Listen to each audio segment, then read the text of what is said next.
On Friday, June 7, 1963, the President of the United States, John F. Kennedy, came to the U.S. Naval Ordnance Test Station, China Lake, California.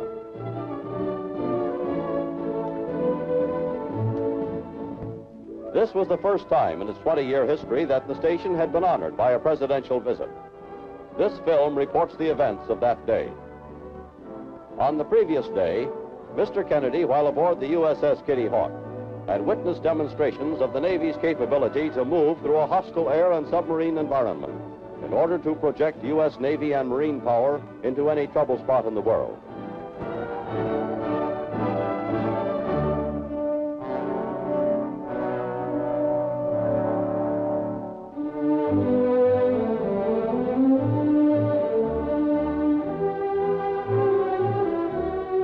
Among the dignitaries accompanying the President were California Governor Edmund G. Brown, United States Senator Claire Engel, Congressman Harlan Hagen, Secretary of the Navy Fred Korth, and key military advisors, including Chairman Joint Chiefs of Staff General Maxwell Taylor, Chief of Naval Operations Admiral George Anderson, Commandant of the Marine Corps General David M. Shoup, and the Commander-in-Chief of the Pacific Fleet Admiral John H. Sides.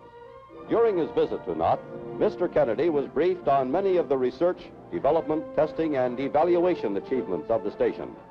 In the 20 years of the Naval Ordnance Test Station's existence, these goals have been achieved through the teamwork of operationally experienced military personnel and technically expert scientists, engineers, and technicians.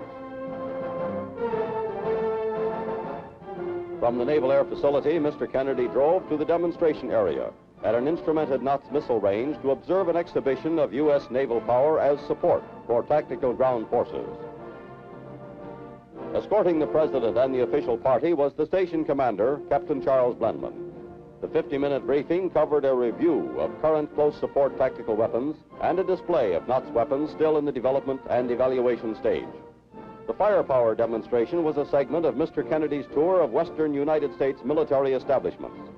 Hosting his visit to West Coast naval installations was the First Fleet, commanded by Vice Admiral Robert T.S. Keith.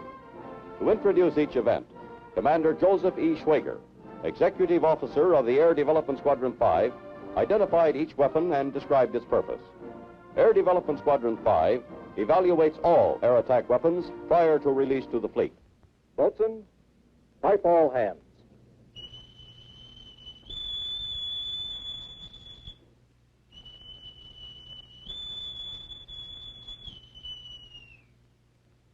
Mr. President, distinguished guests, your host is the Naval Ordnance Test Station, often called Knott's, a laboratory of the Bureau of Naval Weapons. Most of the weapons you will see today were born at this station.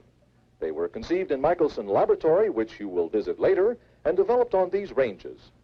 The purpose of our program is to contrast stockpiled limited war weapons, their tactics and their effects, with some of the more effective limited war weapons now under development. Military and civilian personnel of the Naval Ordnance Test Station, the Naval Air Facility, and Air Development Squadron 5, all based at China Lake, Carrier Air Group 16 operating from USS Oriskany, and Carrier Air Group 11 operating from USS Kitty Hawk, have combined their efforts into this demonstration. Photo reconnaissance before and after an airstrike provides the Fast Carrier Task Force with hard intelligence. A flare-equipped chance-fought Crusader photographed our demonstration target complex the other night to simulate a carrier pre-strike reconnaissance sortie. Now, this photograph was shown to you prior to your departure from Kitty Hawk.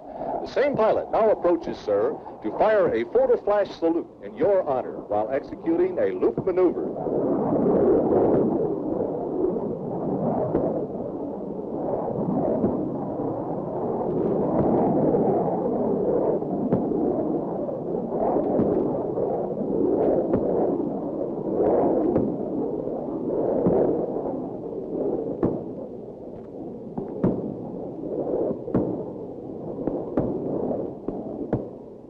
This aircraft will return at the conclusion of the fleet readiness demonstration and perform a post-strike photo reconnaissance sortie to record target destruction.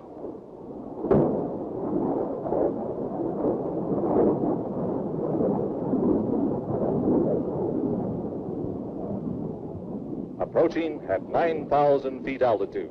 Douglas Sky Raiders, each loaded with 12 250-pound bombs, are nearing their roll-in point for a 30-degree glide attack. Now, the flight, led by Commander Andy Andrews from Brockton, Massachusetts, will saturate target B with 6 tons of bombs. This aircraft and tactic were used extensively in Korea for both close air support and carrier airstrike sorties. Sky Raiders are still used for many missions, such as low-altitude, long-range strikes.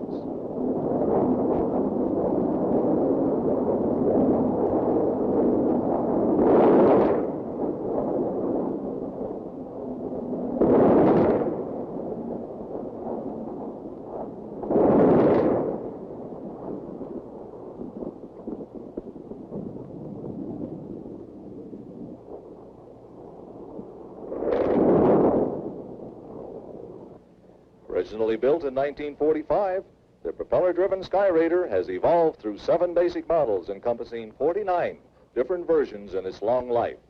Few aircraft can match the remarkable Sky Raider's versatility. Now, closing at 450 knots near ground level to your far right and unable to be seen right now, Douglas Skyhawk jets, each with 18 250-pound bombs, approach their pull-up point for a loft attack. Now, both aircraft and tactic are an example of modern carrier airstrike potential. The Skyhawk is the fleet's primary light attack aircraft, and the tactic provides standoff for protection from modern target defenses. A fast, low-level penetration like this is difficult for an enemy to detect and counter. The Skyhawks, led by Commander Charlie Banks from Marshall, Texas, will execute escape tactics while 9 tons of bombs hurtle for 3 miles toward the target beyond position C.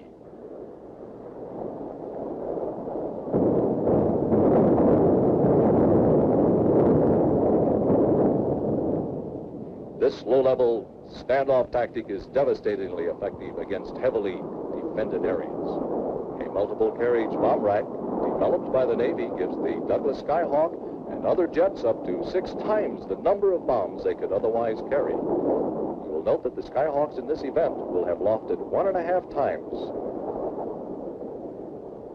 1.5 times the bomb load dropped by the older Sky Raiders.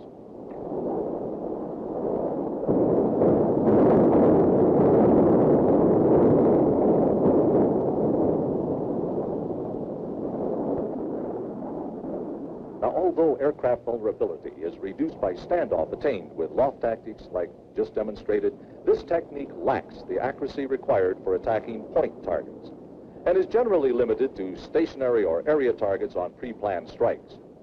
To increase accuracy and versatility to attack small targets of opportunity from a distance, the Navy has developed the supersonic guided air-to-surface bullpup missile. Now, visually guided by the pilot through radio control after launch, Bullpup A can accurately deliver a 250-pound warhead against small, hard targets, mobile or fixed, from ranges up to 9 miles. Having softened an enemy's defenses with standoff weapons or tactics, close air support sorties such as rocket attacks can press nearer to targets for more assured kills.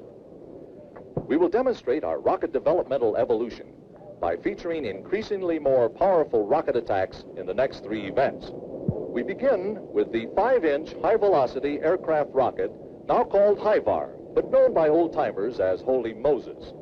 Developed at Knots in World War II, HIVARs were fired during the Battle of the Bulge. HIVARs were also used extensively in Korea and are still a potent weapon in our ordnance stockpile. Equipped with fixed fins, HIVARs must be mounted individually on an aircraft.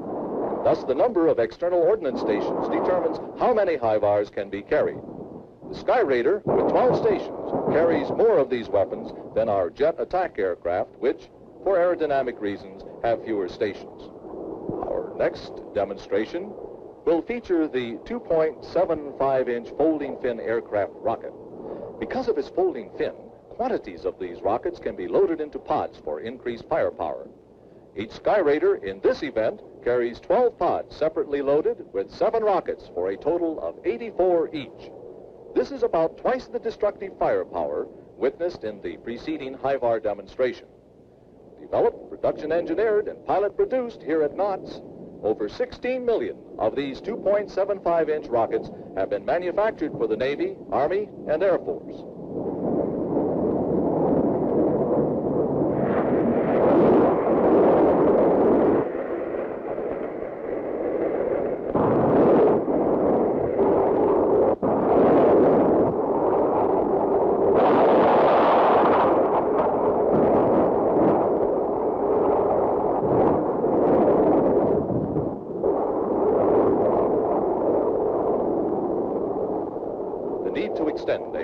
2.75-inch rocket capability to our jet attack aircraft led to the completion at Knots late in 1958 of the Zuni rocket.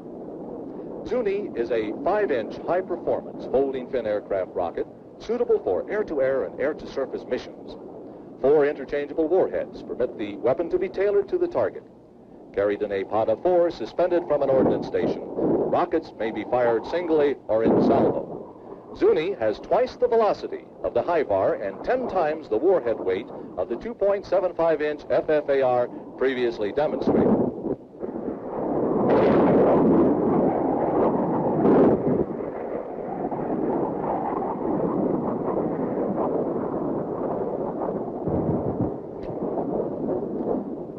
Having subdued an enemy's defenses with bomb and rocket assaults, low-level napalm attacks to burn surface targets can be pressed to close quarters.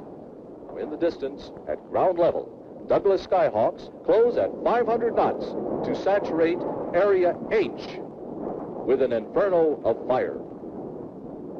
Few assaults are as fearsome as a napalm attack.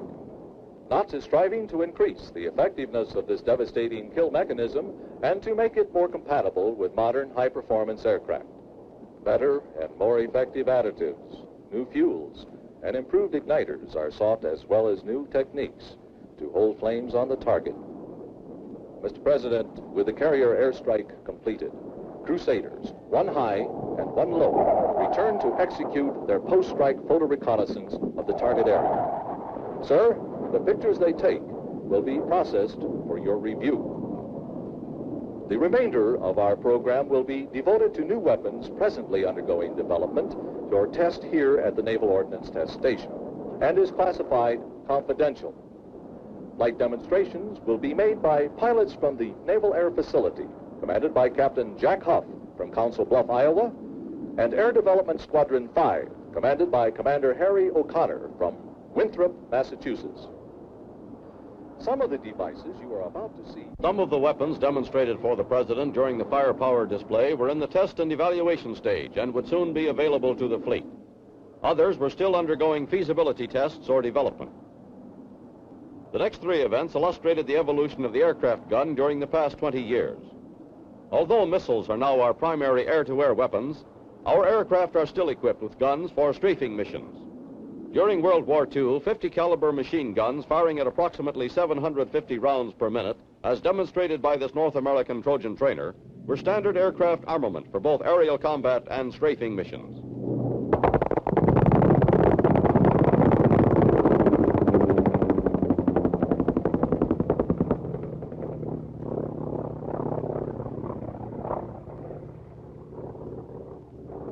Weapons of this type are now in use in Southeast Asia. Our present primary aircraft gun, the 1,000 round per minute 20-millimeter cannon, is demonstrated by 2 chance-fought Crusaders.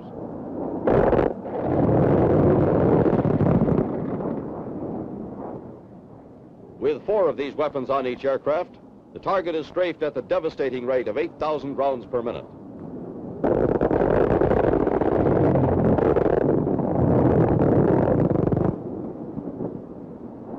Spraying more ammunition than the 820-millimeter cannon just demonstrated is the Skyhawk, carrying 3 high-peg pods.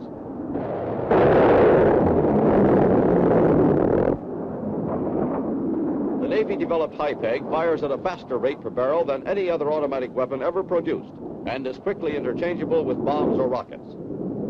To demonstrate how our aircraft can gain and hold airspace superiority, essential for successful airstrikes, a Crusader launches a target rocket, then destroys it with the heat-seeking Sidewinder 1A. Developed at Knots and now being produced in NATO countries, Sidewinder 1A has been fired successfully by Chinese nationalists against Chinese communists. Past experience has shown that the best fighter aircraft are frequently excellent bombing platforms.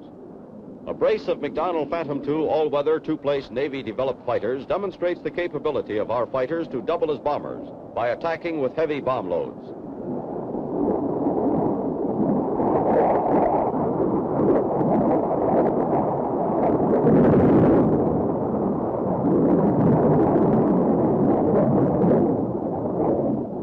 The Phantom is capable of speeds in excess of twice the speed of sound. and holds most of the world's performance records. The Phantom can be configured for both air-to-air and air-to-ground missions simultaneously, and has been dubbed by the Navy and Air Force the world's best fighter airplane.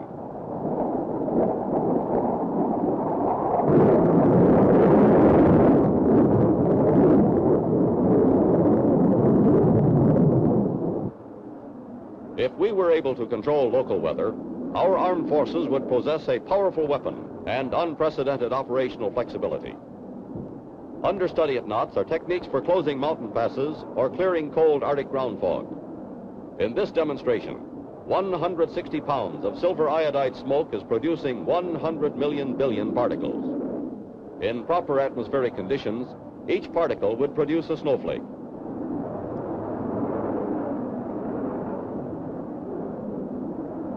Until recently, pilots had only a marginal chance of safely escaping from an aircraft in an emergency at low altitudes. In 1960, Knots provided the fleet with an on-the-deck ejection capability called Rocket-Assisted Personnel Ejection Catapult, or RAPEC. This event demonstrates RAPEC by ejecting a lifelike dummy from a jet trainer.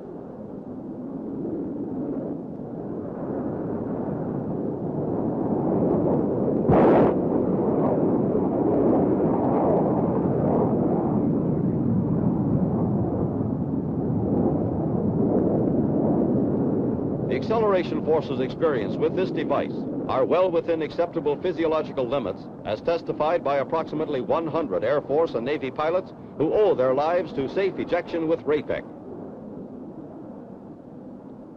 Mr. President, distinguished guests, as a finale to our demonstrations, Carrier Air Group 11, recently returned from duty in the Western Pacific and operating from USS Kitty Hawk at sea, approaches in formation to salute you. The Air Group commander is Commander Warren O'Neill of Boston, Massachusetts. Aircraft in their wake will lay down a covering smokescreen to draw a curtain over our demonstration area and to close our program. This act will conclude your briefing at the instrumented ranges of the Naval Ordnance Test Station.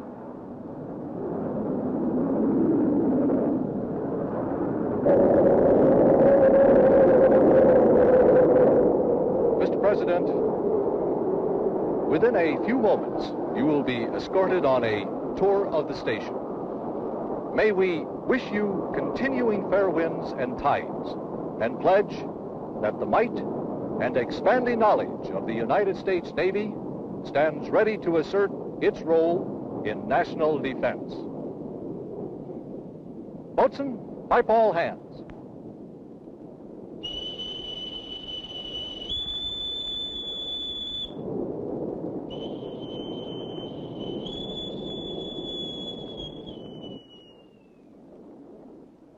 Following the firepower demonstration, Mr. Kennedy drove to Michaelson Laboratory, one of the world's most complete weapon research and development centers. Knott's technical progress during the 20 years since its founding was illustrated in an exhibit arranged around the main entrance to the laboratory.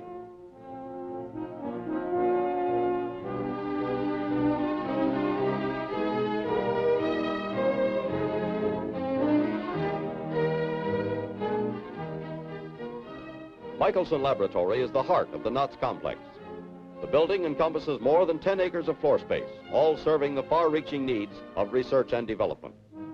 In this building, a weapon system may grow from concept to final fabrication. On display in the closed security area were new classified weapons and instruments. Mr. Kennedy was able to review hardware and data on systems displayed at the firepower demonstration, plus other items not suited to such a presentation.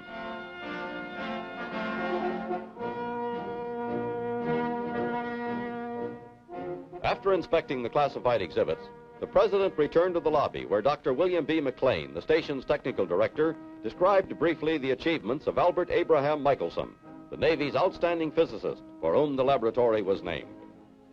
Dr. Michaelson, a Naval Academy graduate, was the first American to receive the Nobel Prize in Physics. As a naval officer and scientist, he believed science to be the cornerstone of weapons development. To provide the President with a memento of his visit to the station, Captain Blenman presented Mr. Kennedy with a model of the Nazi-developed Shrike missile.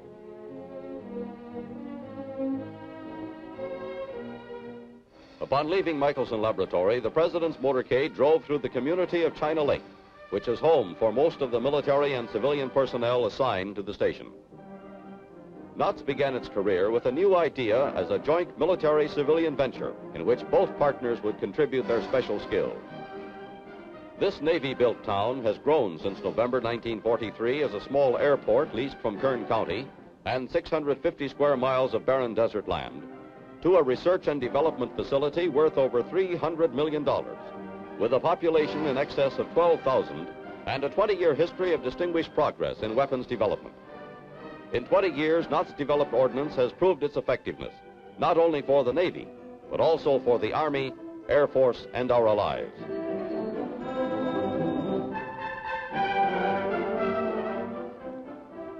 The presidential briefing came to an end where it had begun, at the Naval Air Facility. The President personally greeted each of the pilots who had participated in the demonstration. In a brief informal address to the people of China Lake, Mr. Kennedy described his impressions of his visit. He was introduced by Captain Blenman. Ladies and gentlemen, the President of the United States.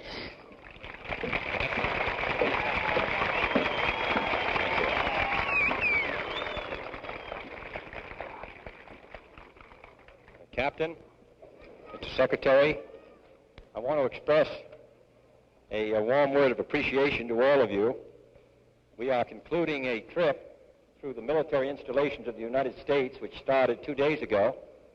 The Air Force Academy in Colorado, down in New Mexico, the testing at White Sands, and now here to California, San Diego, the Marine Corps, and the Kitty Hawk last night, and now to see the work that you're doing here.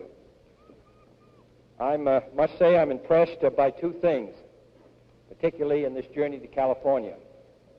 First, I've never seen any healthier-looking children, which is the best advertisement that I've heard for this state, and I want to express commendation to all of the mothers and fathers who are bringing up what looks like some of our best future citizens.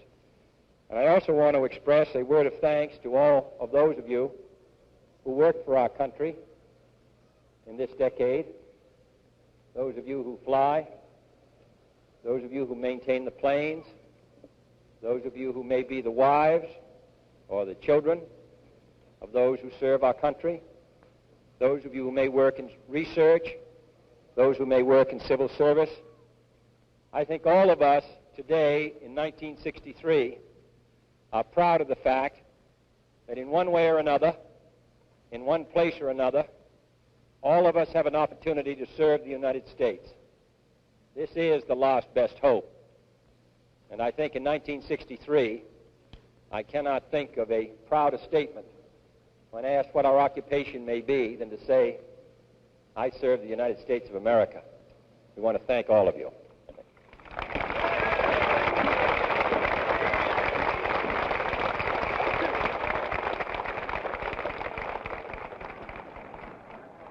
Mr. Kennedy's final official act was an inspection of the Marine Honor Guard, commanded by Major Maurice Rose.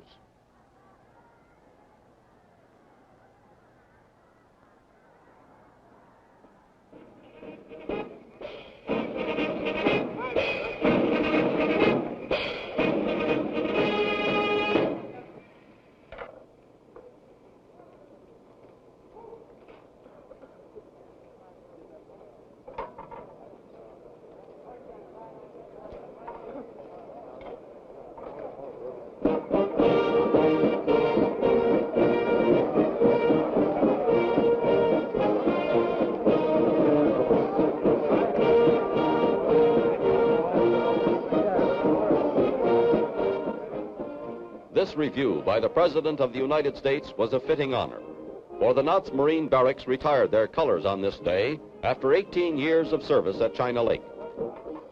Music by the El Toro Marine Band added stirring color to the occasion. The U.S. Naval Ordnance Test Station had demonstrated significant accomplishments, and with this visit by the Commander-in-Chief, had logged another signal honor.